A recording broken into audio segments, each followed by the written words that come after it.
Good morning to everyone present over here. We welcome you all to our MRP midterm studio presentation. I would like to extend warm welcome to Chris Company, who is our client from the Wyndham Regional Commission. We are so glad to have you with us here today. So at the beginning of the semester, when we were introduced to our topic, we all had just one question. We asked ourselves, well, like one question. What does it really mean for a community to live with water?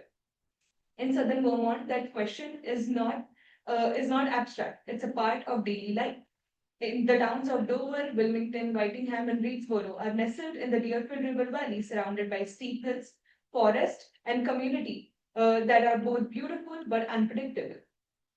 The river has always shaped how people live here. It has powered mills, supported farms, and connected communities. But in recent years, it has brought a lot of destructions, floodings, damaging homes, and isolating entire towns. I, Prajakta Ghorpade, welcome you all again on behalf of our whole studio, Deerfield River Valley RISE, where RISE stands for Resilience in Shifting Environment. I am here to introduce not just our project, but the story behind it. Before we go deeper into our work, let's take a moment to ground ourselves to understand where we are in the world. If you look at the map here on the screen, we are in the southern Vermont, right alongside the border with Massachusetts, the four towns that make up our study area.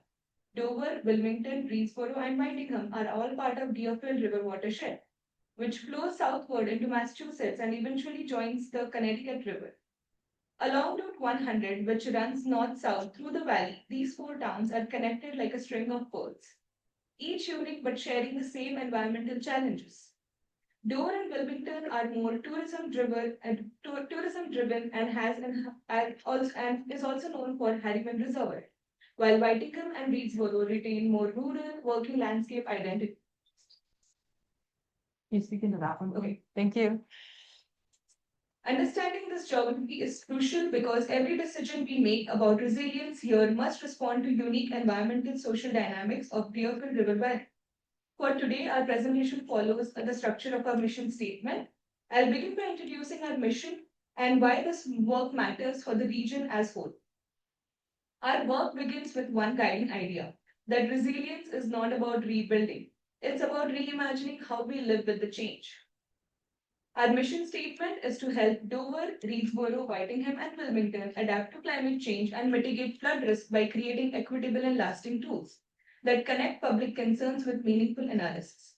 By honoring both local knowledge and regional data, we strive to identify the opportunities of varied future. This mission reflects both our heart and method of our work. It's about connection between people and data, between past and future, and between individual towns that share the same river system. When we started speaking with the residents reviewing town plans, we realized something powerful. Each of this community already has its own story of resilience. People know the land, they understand the risk. What often missing is the bridge between the lived experience and planning tools meant to protect them. And that's where we, the team of UMass Amherst, comes in to help build that bridge. As aspiring planners, we believe that true resilience begins with equity, making sure that every voice is heard and every place, no matter how small, has resources to adapt to it. Our beliefs as team are grounded in theory but guided by empathy. We believe that local knowledge is a form of expertise. We believe that planning is not just about predicting the future, it's about empowering people to shape it. And we believe that listening is as important as analysis. For that, over the past few weeks, we have already taken several steps to ground our work in local perspectives and lived experience. We began our process with charrettes, where we met with residents, local officials, and WRC officials in a more informal setting, and to understand what resilience meant to each community. We spent time listening, not just collecting data. We spent time hearing people's story, their concerns, and their hope for the future. During Dover days, we had an opportunity to directly engage with the community, asking questions, gathering insights, and understanding how people perceive risk in their daily life. We also conducted risk and asset mapping session to identify what's most at stake, not just infrastructure but social spaces, and what kind of cultural anchors hold these towns together. Our goal today is to tell a story about four small towns bound by one river that are learning to rise together with the growing challenges of climate change. But the truth is that the floods are getting worse. They are more frequent, more intense, far more costlier than ever before. Tropical storm Erin in 2011 was a turning point for Vermont. It devastated towns like Wilmington and Dover, washing away bridges, roads, and cutting off communities for days. For many, it was a moment of climate change, for a moment when climate change stopped feeling like distant issue and became an immediate reality. Different acts were introduced by the state of Vermont, which are proactive, but we should always remember that these processes are ongoing because these laws and policies do not make communities resilient alone, but people do. And that's where the WRC, that is the Midterm Regional Commission, plays a vital role. WRC acts as a bridge between state policy and local implementation. Please note that WRC is acting purely as an advisory board. And we, the UMass Amherst team, comes in together with WRC. We are analyzing conditions, mapping vulnerabilities, and designing tools that help towns make informed, equitable, and lasting decisions about their future. You can think of this as a chain of collaboration where the state of Vermont is setting a vision, WRC is guiding the towns, and our team is transforming that guidance into analysis, visuals, and planning tools that make this information actionable. Remember that all these four towns are not isolated projects. They are part of one connected system. They share the Deerfield watershed. They are linked by Route 100. They share not just the geography, but economies, history, and people. So when one town floods, other feels it. When one road closes, it affects the entire region. When one community successfully adapts, it becomes a role model for its neighbor. And that's why our approach is regional, because resilience does not stop at town boundaries. Let's talk about why this project matters the most. The slide up on the screen you see what these challenges look like not as numbers or data points, but as real moments that communities continue to live through. The news headlines capture the anxiety, the urgency Vermonters face as flood become more frequent. The images of neighborhood underwater and washed out bridges, the towns cut off from each other for moments that are painful but important to confront. Vermont used to be seen as climate haven. That image no longer exists. This story is about flood. This story isn't about flooding. It's a story about identity and belonging. It's about small towns that continue to adapt, rebuild, and hold on to what makes them home. And for that, we conducted our method of scenario planning, which my colleague will explain it later in the slides. But I'll give a brief on deliverables that we used our method to bring out these deliverables. Our deliverables are designed to directly respond to community needs. We plan to create an action prioritization playbook that helps town evaluate and select flood resilience strategies suited for multiple futures. Alongside that, we will develop a process-based educational material to support community learning, a zoning and development language guide to enhance municipal capacity, and action resources inventory to streamline existing flood resilience tools and resources. The framework guiding our work is scenario planning, a method that helps communities think across multiple possible futures. Instead of asking what will happen, we ask what could happen. It's an iterative process, meaning it will evolve through time. Every conversation, every map, every piece of feedback reshapes how we understand resilience. This process helps us evaluate ideas and visualize future in different conditions. From all the engagement that we have conducted so far, we identified this method as a meaningful framework to move ahead with our project. And with that, I will hand it over to my colleague Sam, who will walk us through the framework in more detail.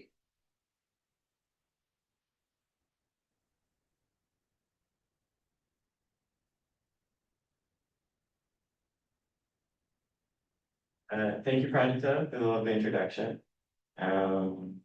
Cool. Now that we know some of the context in Southern Vermont, I'm going to be getting into our strategies for helping these communities in completing our mission statement. We're engaging specific stakeholders in the public in our four towns using a scenario planning framework that we tailored specifically for this project. Early on in the project, we set out to establish our engagement approach and scenario planning framework, and as we worked through them, they became one guiding document. And that is the chart that you see here. We think scenario planning is the right tool for our project, and that our specific scenario approach best allows us to meaningfully engage community partners in a realistic timeline so that we can return to them effective tools that will last in December. Scenario planning is the right tool for us in this project because it allows us to grapple with a variety of uncertainties and still produce tools that are effective no matter the reality that comes. There is incredible uncertainty around climate change outcomes, funding, governance, and capacity in Southern Vermont, and scenario planning lets us account for all of these things. It also encourages creativity and agency by framing the future as something tangible, a mix of the uncontrollable outcomes that will happen no matter what, and the result of things that we can do today. There is incredible uncertainty about damage from floods, whether they will continue or change paths, river corridors will move. But scenarios are stories about events that would impact planning decisions if they occurred, and a lot of these stories reflect things that are already happening now. So why is our specific structure right? It's a hybrid of two very different frameworks. One of them had the goal of engaging rural communities in climate planning in England. They were focused on dialogue about uncertainty, funding, governance, a lot of these same issues. But they didn't have a goal of producing products in the end. It was mostly about dialogue. So we combined it with a general scenario planning approach called Getting Scenario Planning Right that allows us to go through a very clear process and come back with deliverables at the end. Because we don't have capacity for the level of engagement in the first framework, we took as much of it as possible and put it into the general framework. This allows us to engage with the public as much as possible while still producing effective tools. In our framework, the blue boxes represent synthesis from community engagement. This includes specific stakeholders who will engage with repeatedly and tap for resources and local knowledge, as well as the general public who we are trying to engage with as much as possible. The green boxes here represent our synthesis, and that's mostly done in our studio working groups. So now my colleague Devin will dive into what we've learned so far, specifically how we identified vulnerabilities and risks, and how we were able to refine our driving forces to inform our scenarios.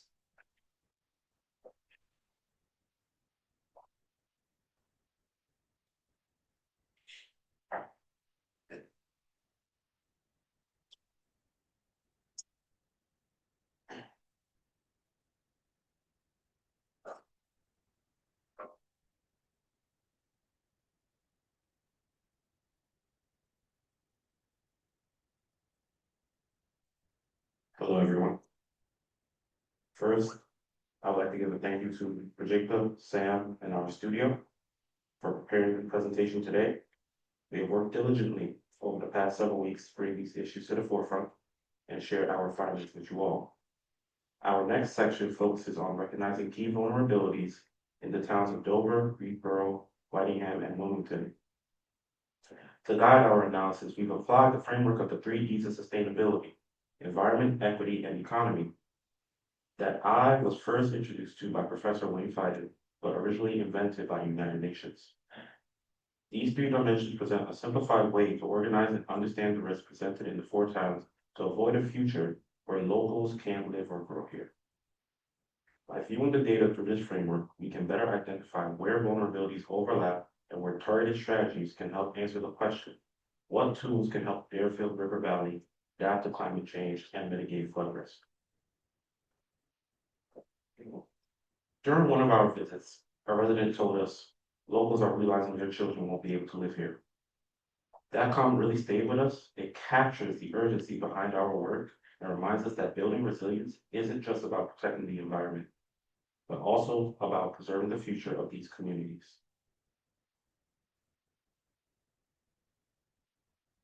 The 3 E's of sustainability serve as an interconnected framework for understanding regional resilience. Rather than working separately, these 3 dimensions overlap one another, working together to make progress towards building a resilient region. When equity and environment intersect, we see the importance of accessible public services ensuring that environmental resources and protections reach everyone fairly. Similarly, the overlap between equity and economy supports an affordable cost of living where economic opportunities support residents. Finally, the intersection of economy and environment speaks to the importance of investing in flood resilient infrastructure to reduce the extent of flood damage. Together, these relationships create the foundation for regional resilience, a system where social well-being, economic stability, and environmental health actively strengthen one another. When these dimensions successfully work together, communities become better prepared to face future challenges.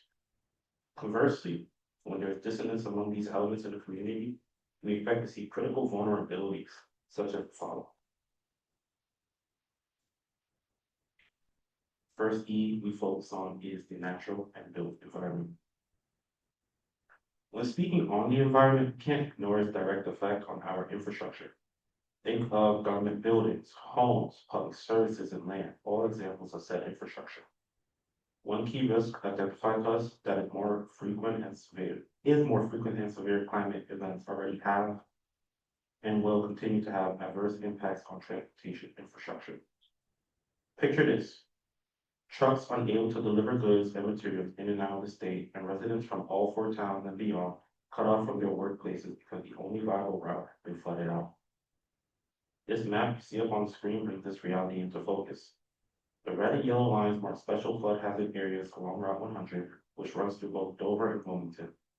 In the event of a major flood, this critical transportation corridor, among many more, is at risk. Take the consequences of such an event happening, we have identified that over 80% of the four towns residents, on average, commute outside of their own municipality for work. So put simply, we must ask, what happens when their route to work becomes impassable? This very scenario underscores the severity of the threat to Southern Vermont's transportation infrastructure. The system that connects these communities is increasingly vulnerable to the impacts of a changing climate. Frequent climate disruptions are capable of destroying them, disrupting daily life, straining town budgets, and hurting regional connectivity. Just as critical as highways and roadways is the ability of public amenities to remain operational during and after the flood events. We touched on how flooding can prevent emergency services from reaching stranded residents, but what happens when those same emergency services can't access their own stations because those facilities are underwater, as seen in these photos? Across the four towns, roughly 10% of emergency services are located in flood-prone areas. If these facilities become inoperable, the resulting effect would be no services being available when they're needed most. And it doesn't stop there. It's not only first responders at risk.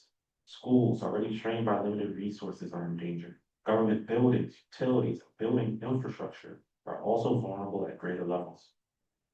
Among the towns, it's Dover and Wilmington that stand to lose the most. Very quickly, flooding becomes not just an environmental issue, but a systemic crisis. It threatens the core infrastructure communities rely on, and its impact could potentially surpass the devastating floods witnessed in the past century. Not only does flooding impact the region's crucial community services, it threatens their way of life. Mount Snow, a popular ski resort in Dover, is a center of tourism and economy. As you can see, Mount Snow ski season is already feeling the impacts of a warming climate. Fake snow is an increasingly common necessity to support the ski season Vermonters know and love. What happens if that ski season goes away? Riverfront homes along Deerfield and North Branch River with their tributaries, while scenic, are increasingly at risk of flood damage as severe flood events become more common. In mountainous regions like Dover and Greensboro, fluvial erosion from big storms is the biggest risk. This is when heavy flows of water push into the riverbeds and cause landfall, sometimes pushing the ground out from under houses.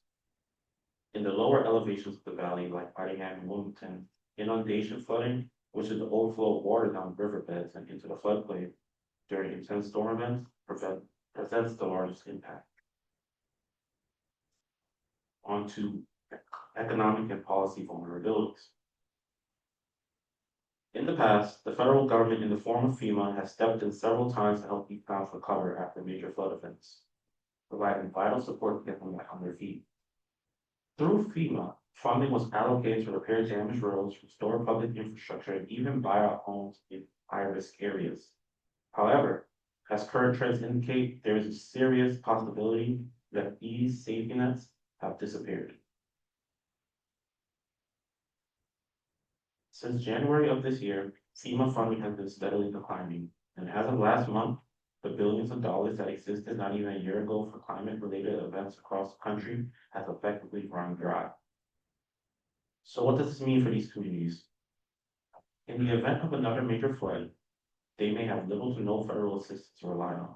These towns already operate with tight budgets and limited money for profit, often struggling to finance basic infrastructure repairs on their own. If a bridge, roadway, or critical utility were destroyed simultaneously, the financial strain would be unbearable.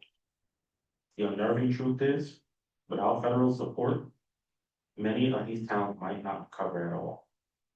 Now, the loss of federal aid exposes a deeper structural issue, a lack of economic planning, policy, and coordination among local governments. Though Vermont's governing doctrine has instilled a deep commitment to the freedom of localized governance, these towns face the same threats, posing the same outcomes. Treating these communities separately rather than as a regional coalition leads to fragmented strategies and higher overall costs. For one, there are inconsistent approaches to property buyouts, which not only create confusion, but also limit the potential for coordinated land use planning and long-term resilience. Instead, by embracing Vermont's own model of freedom and unity, these towns have an opportunity to work together in time, reducing costs and streamlining efforts towards shared objectives. If multiple towns are facing shared problems, it only makes sense that they develop shared solutions. With a collective vision in place, Dover, Wheatboro, Nottingham, and Clinton could build a unified approach to flood preparedness that maximizes limited resources and strengthens the region's ability to respond as a single resilient system.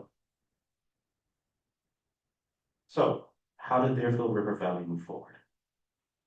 When we combine what community members across all four towns have expressed in interviews and our charrette, a clear pattern emerges. Residents generally want a more traditional approach to Vermont's future, one that preserves the character of their towns while also demanding more affordable housing and better access to public services. At first, these seem contradictory, but they indicate an affordability discrepancy that affects the entire region. Put bluntly by a charrette participant, how do you make a small fortune in Vermont? Start with a big one. The four towns are loved for their quaint rural atmosphere, chided for their lack of public services and unaffordable housing. Residents want increased access to public services while maintaining low density, but achieving both these things at the same time is hard, if not impossible.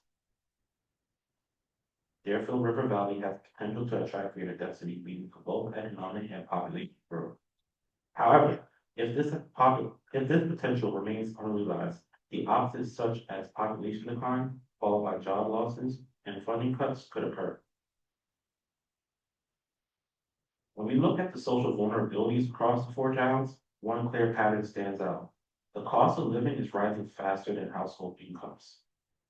Vermont has seen the highest home value appreciation of any state in the country, and towns like Greensboro, Dover, Nottingham, and Wilmington are no exception. As you can see here, average home values in blue have increased significantly in some cases by more than 30%, while median household incomes, shown by the dotted bars, have either stagnated or even declined. This growth gap between home values and income represents more than just an economic trend, it's a social vulnerability. It reflects rising housing costs, an increase in second home ownership, and the challenge for year-round residents to stay in their communities. The presence of second homeowners is already placing pressure on the local housing market, driving up costs and limiting the availability of homes for permanent residents. Combined with limited local resources, this dynamic poses a real threat to the long-term stability of these communities. What is tipping the scale toward the continued limited resources route is a combination of housing and aging population. As it stands currently, 1/3 of the combined population is over the age of 65, indicating a looming population crash in the coming years. An aging population also brings specific mobility and safety concerns, particularly during flood events when evacuation and emergency access become more difficult. This demographic shift could also lead to declining home ownership among permanent residents as properties increasingly transition to short-term rentals or second homeowners. If this trend continues, more and more local funding will be directed toward infrastructure and services for older residents, rather than investments that attract and retain younger permanent populations. This imbalance risks creating a cycle where the region's population continues to age, while its capacity for economic growth and renewal slowly diminish. In highlighting the aforementioned driving forces facing the four towns, we may find critical leveraging points to which we may turn vulnerability to opportunity. Through our work, we have highlighted the following opportunities for action for each of the three E's. For the environment, there's opportunity to find and evaluate flood resilience actions that can work across possible futures. For economy and governance, there's an opportunity to enhance municipal capacity like mutual aid, flexible funding streams, and shared governance. Finally, for equity, there's an opportunity for community-based approaches to build an inclusive, safer, flood-ready future. To discuss how these opportunities and driving forces have shaped our scenarios, I will now invite my colleague Sam to expand how we've integrated our own work with local knowledge to inform our deliverables.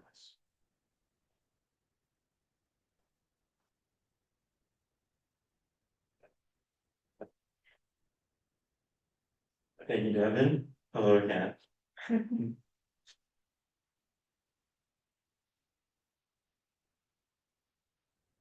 All of this work, listening, analyzing, and listening again, led to the driving forces discussion. We combined background information and resources with everything we learned in our initial engagements and mapped out all of the forces working on the area, their relationships with each other, and the outcomes they could lead to. We tried to understand the complex system of the valley, and this process helped us examine in an objective way what external forces were impacting Southern Vermont most profoundly. We all know that the climate change impacts are going to come, but we thought that other forces may be more important to consider because they all play a part in those impacts.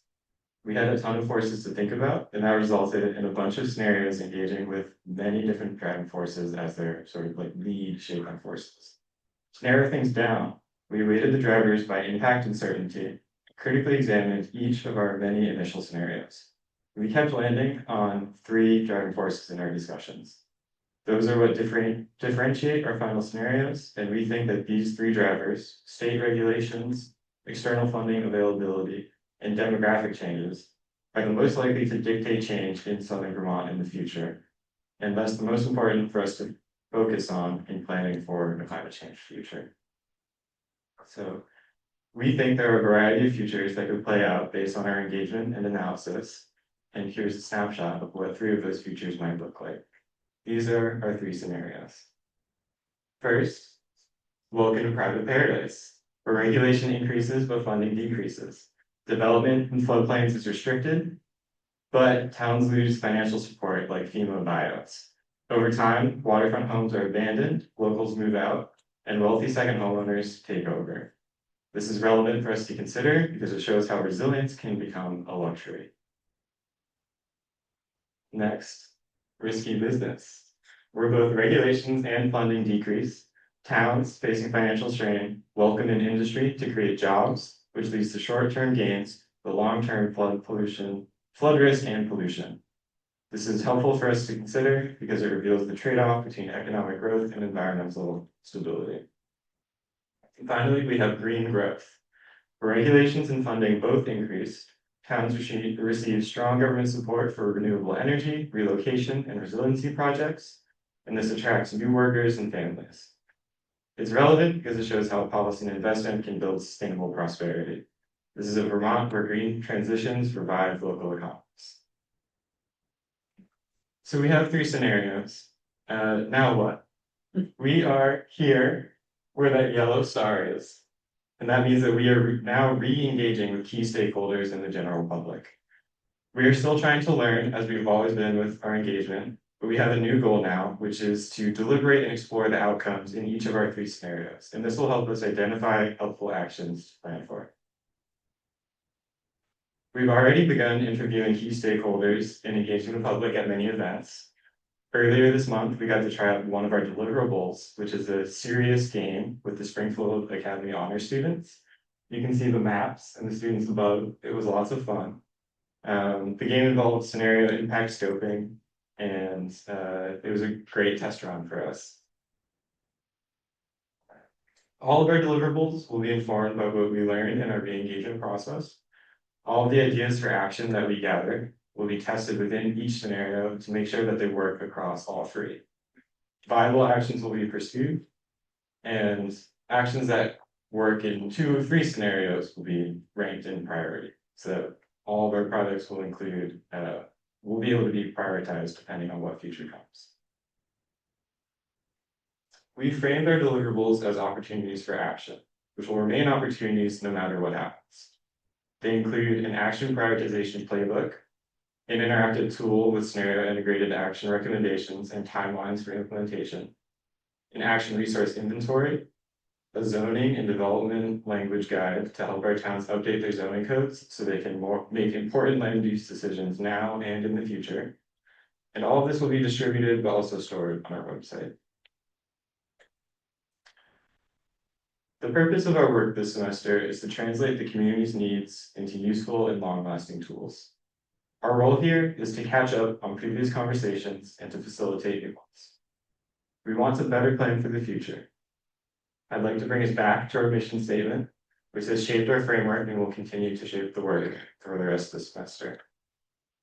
So, as we conclude our presentation today, we invite you to look beyond the obstacles ahead to see the shared strength that runs through this valley.